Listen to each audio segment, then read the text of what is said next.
Hey guys, I'm Lynn Hanson. I'm one of the pastors here at North Park Church. Really glad to be sharing with you in your life groups this week. And of course you guys know, most of you anyway, that we're in this awesome series called Recycle. And many things in our sin nature, many things that we might call character defects, are useful things when they're placed in the hands of God. And Saul is God's prime example in that powerful, powerful principle. Here's what he said. God had mercy on me so that Christ Jesus could use me as a prime example of his great patience with even the worst sinners. Even the worst sinners. And so our sin nature, our character defects in God's hands can be potentially useful things. And so what kinds of things need recycling in your life? We've supplied you with a list. If you haven't been around on weekends, you can look at this list now in your life group and pick out a couple of different things that God would like you to take a look at through the duration of this series.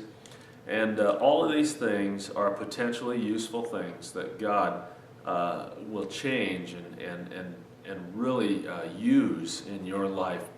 When something's recycled, though, think about this. When something is recycled, it must go through a drastic change before becoming useful.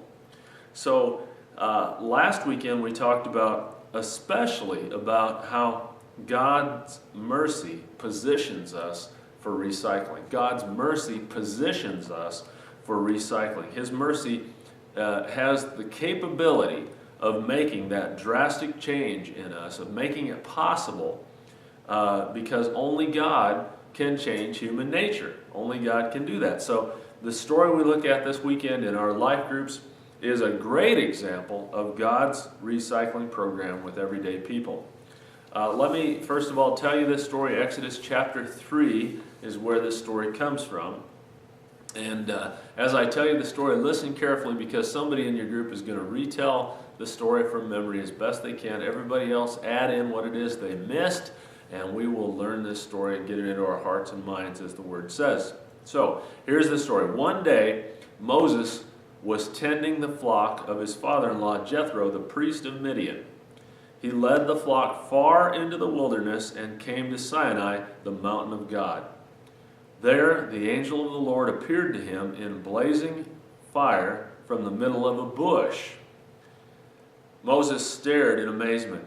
Though the bush was engulfed in flames, it didn't burn up. "This is amazing," Moses said to himself. "Why isn't that bush burning up? I must go see it." When the Lord saw Moses coming to take a closer look, God called to him from the middle of the bush, "Moses, Moses."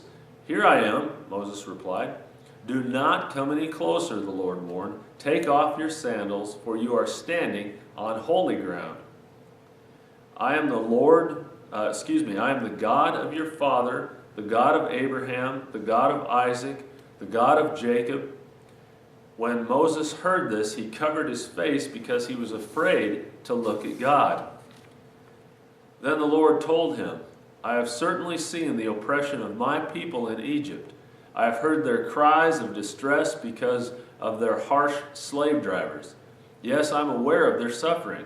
So I have come down to rescue them from the power of the Egyptians and lead them out of Egypt into their own fertile and spacious land. It is a land flowing with milk and honey. Look, the cry of the people Israel has reached me, and I have seen how harshly the Egyptians abuse them. So now go, for I am sending you to Pharaoh. You must lead my people Israel out of Egypt." All right, that's your story. Go ahead now, if you would please, and somebody retell that story, and everybody else then rebuild the story with what it is that they missed. Go ahead, please.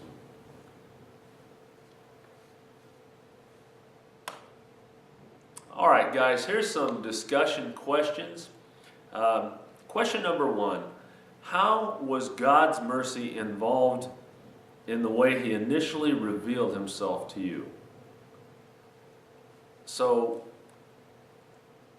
hopefully God has revealed himself to you. I believe he probably has. And so, how is it that God's mercy was involved in that? think that through, pray about it a minute, and share that with the group, would you please?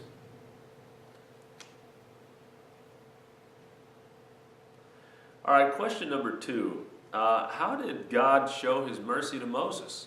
You look back at this story, look at it very carefully.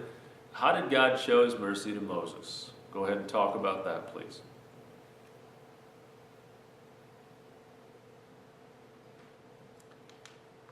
Well, guys, the definition of recycle is the process of changing waste materials into new products to prevent waste of potentially useful materials. So, God's mercy moves us into a position to be recycled. With that in mind, question number 3. In what ways can you see God's mercy positioning Moses for recycling? All right, talk about that, please.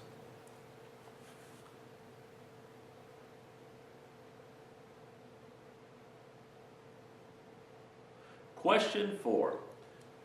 Getting personal now. How has God's mercy positioned you for recycling? Go ahead and pray about that a moment. Name some specific things that can now happen because God has been merciful to you. Go ahead and talk about that, please.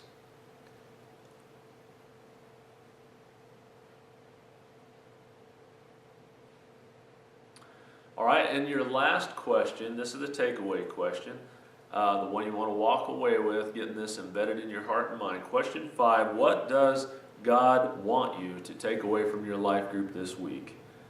All right, pray about that a moment and allow God to really penetrate your heart with it. You're going to want to walk away with something powerful today. This is good stuff. So what does God want you to take away? Well, guys, God bless you. I'm glad you're part of this group.